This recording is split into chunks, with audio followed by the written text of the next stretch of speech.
Bonjour à tous. Vous me reconnaissez? Caroline Gilly. Je viens vous raconter des contes de Noël.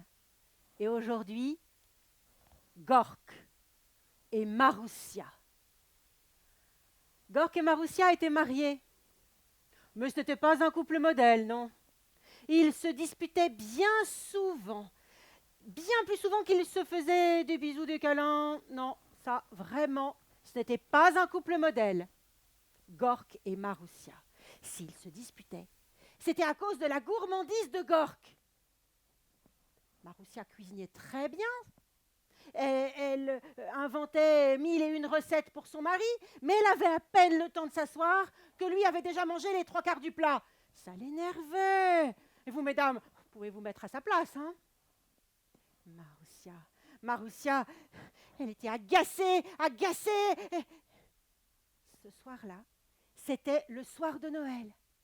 Alors vous pensez toute la journée. Elle avait travaillé dans la cuisine, Maroussia. Elle s'était appliquée. Une dinde au marron, une bûche au chocolat. Ça sentait bon dans toute la maison. Gork avait bien essayé de s'introduire dans la cuisine. Je peux lécher la casserole? Gork, va-t'en! Il n'y a pas un petit morceau que je pourrais goûter? Gork, va-t'en! Gork était vraiment très gourmand. Maroussia, il fallait qu'elle le surveille, comme le lait sur le feu. À un moment, Gork l'a tellement agacée qu'elle lui a dit, écoute maintenant, va-t'en. Tu vas dans le jardin, va trouver quelque chose à faire et tu me laisses tranquille dans ma cuisine. Je t'interdis de mettre les pieds dans ma cuisine, c'est compris? Et Gork est parti dans le jardin. Maroussia était en train de sortir une magnifique brioche dorée du four. Et pour la faire refroidir, elle l'a posée sur le bord de la fenêtre. Et elle est partie vaquer à d'autres occupations.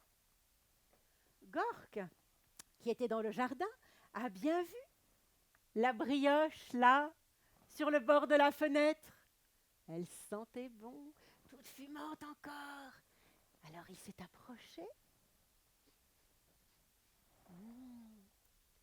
Si j'en croque un petit morceau, un tout petit, ça se verra pas. Et c'est vrai que la brioche arrivait là, juste sous son nez. Et Gork, qui se disait, je suis pas rentré dans la cuisine. Et il n'a pas résisté. Gork s'est dressé sur la pointe des pieds et il a croqué. Il y avait la trace de ses dents dans la brioche. C'est juste à ce moment-là que Maroussia est entrée dans la cuisine et elle a pris Gork sur le fait. Gork! Gork! Oh, tu m'énerves! Oh, tu m'énerves, mais c'est pas possible d'avoir un mari pareil! Oh, mais tu m'énerves! Je ne supporte plus cette gourmandise! Gork! Gork! Que le ciel vous avale, toi et ton ventre! Je ne veux plus vous voir! Et là, on ne sait pas ce qui s'est passé. Gork, il s'est senti tout chose, tout bizarre, tout léger. Et Gork, il a décollé du sol. Et Gork, il a commencé à s'élever dans le ciel. Oh, Gork, qui volait. Est-ce que le ciel allait l'avaler?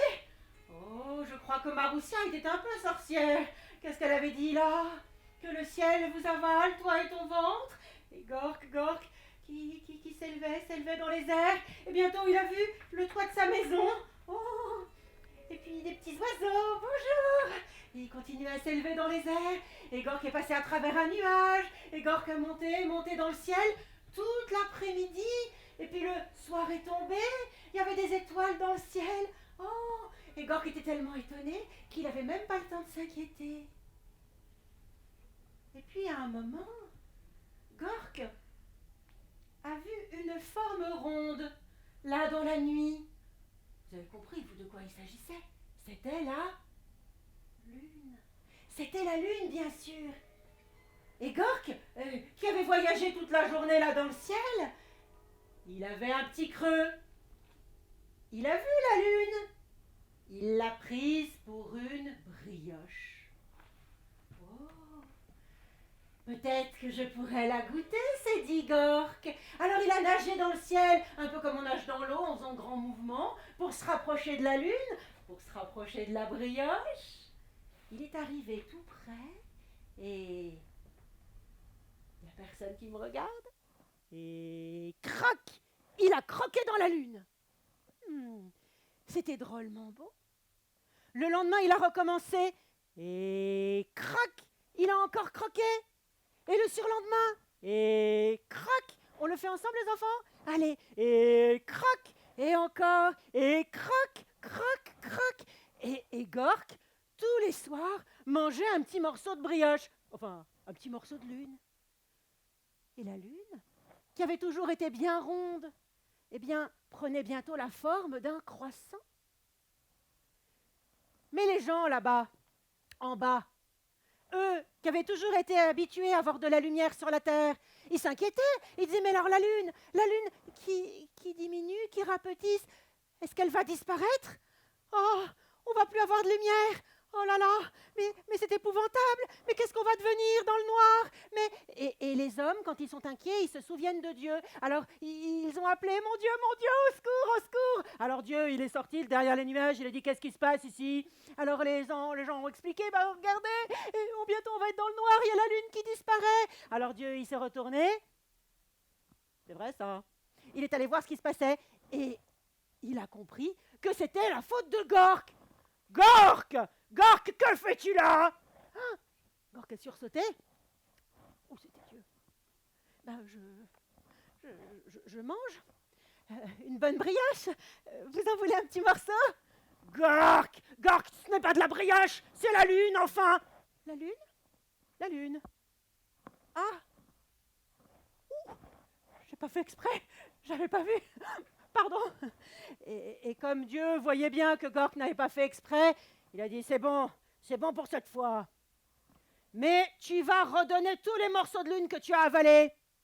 Je te laisse autant de temps pour recracher que tu as pris pour avaler les morceaux de lune. C'est compris? Tous les morceaux de lune, il ne faut pas qu'il en manque un seul. Et gare à toi si la lune ne redevient pas ronde. La colère de Dieu vaut mieux éviter. Alors, Gork a promis. Et puis tous les soirs, il a recraché un petit morceau de lune. Croc. Et puis, croc. Et puis le lendemain encore, croc. On recrache les enfants. Et croc. Et croc. Et soir après soir, la lune a repris sa belle forme ronde.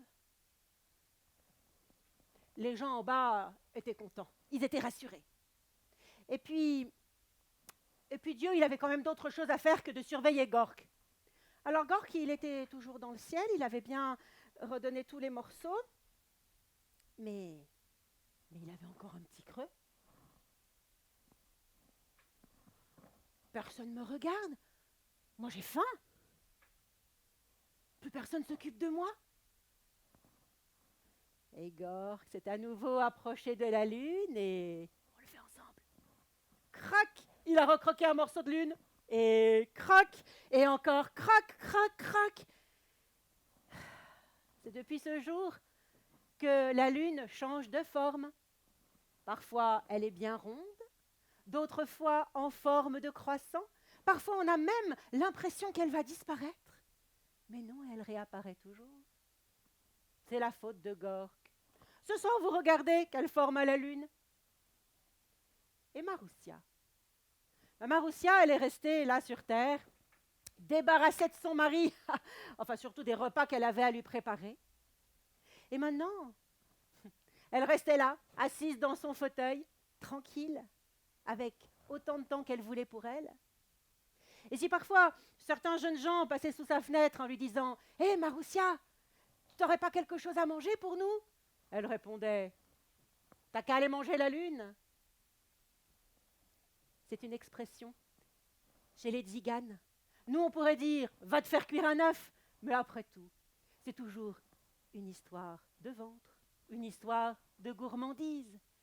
Régalez-vous en ces temps de Noël. Joyeux Noël!